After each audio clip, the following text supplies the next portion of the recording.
ایمان کو تازہ رکھنے کے لیے نماز دن میں 5 مرتبہ اپنے مصروفیات سے نکلو.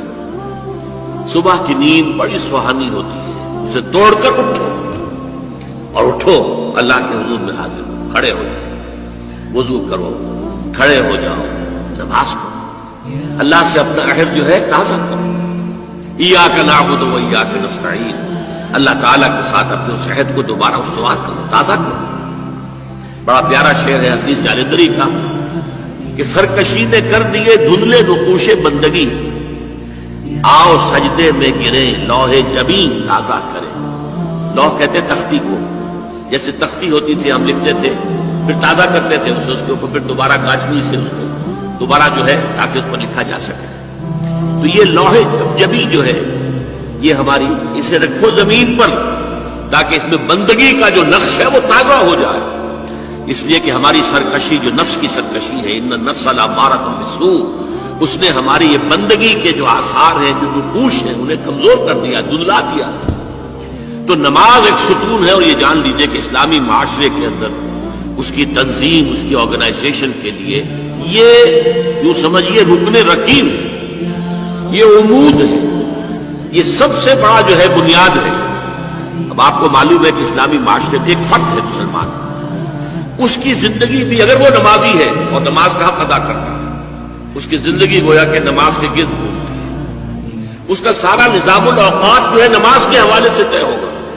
فلاں کام کرنا، اچھا بھائی عصر کی نماز کے بعد. وہ کوئی ایسی اپائنٹمنٹ نہیں کر سکتا کہ جس میں عصر کی جماعت جو ہے اس کا معاملہ جو ہے وہ خطرے میں پڑ جائے.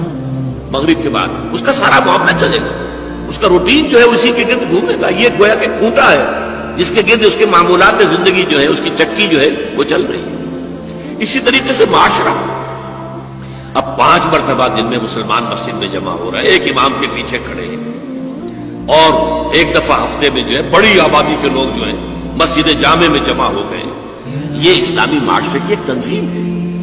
سال میں 2 مرتبہ جو ہے آبادی سے باہر کسی بڑے کھلے میدان میں لوگ چلے گئے ہیں عیدین کے لیے، اور سال میں 1 مرتبہ جو ہے پوری دنیا سے کشاں کشاں کہاں کہاں سے گورے بھی اور کالے بھی اور پیلے بھی مسلمان کہاں کہاں سے چلے آ رہے ہیں، ہر مسلک ہر فقہ کے ماننے والے.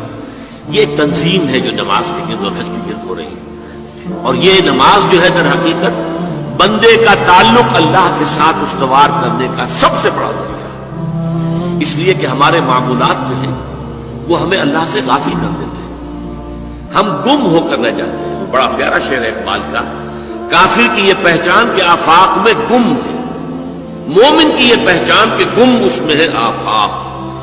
آفاق میں گم ہو جانا، میرا یہ کام ہے، یہ کام ہے، یہ کام ہے، یہ کام ہے، یہ کرنا، وہاں جانا، وہاں سے وہاں جانا، وہاں سے وہاں جانا، ایک چکر ہے، ایک روٹین ہے. انسان گم ہو گیا، کہاں خدا کا خیال، کہاں آخرت کا خیال، آئے گئے گم ہو گیا. اور ایک وہ ہے کہ جو گویا کہ دنیا میں رہتا ہے، بازار سے گزرا ہوں، خریدار نہیں ہوں. دنیا میں رہو اور دنیا میں گم نہ ہو جاؤ، بلکہ دنیا تمہارے اندر آ جائے، تمہارے قابو میں آ جائے، تمہارے تابع ہو جائے، تمہارے سارے معمولات تمہارے اپنے فیصلے کے، تمہاری خودی کے تابع ہو جائے. یہ کیفیت ہے در حقیقت کی جو مطلوب ہے.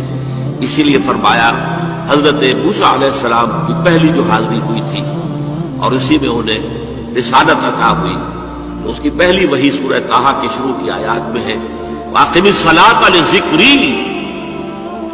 دیکھو میری نماز میرے ذکر کے لیے، میری یاد کے لیے نماز کو قائم رکھو. الصلاۃ عماد الدین حضور فرما رہے ہیں، یہ دین کا ستون ہے. اس دین کی عمارت اس پر کھڑی ہوئی. جیسا کہ میں نے عرض کیا، ہمارے شخصی بھی معاملات اور معمولات اس کے گرد گھومے، اور ہماری اجتماعیت جو ہے، ہمارا معاشرہ اور ہماری ملی تنظیم جو ہے، اس کی بنیاد ملی.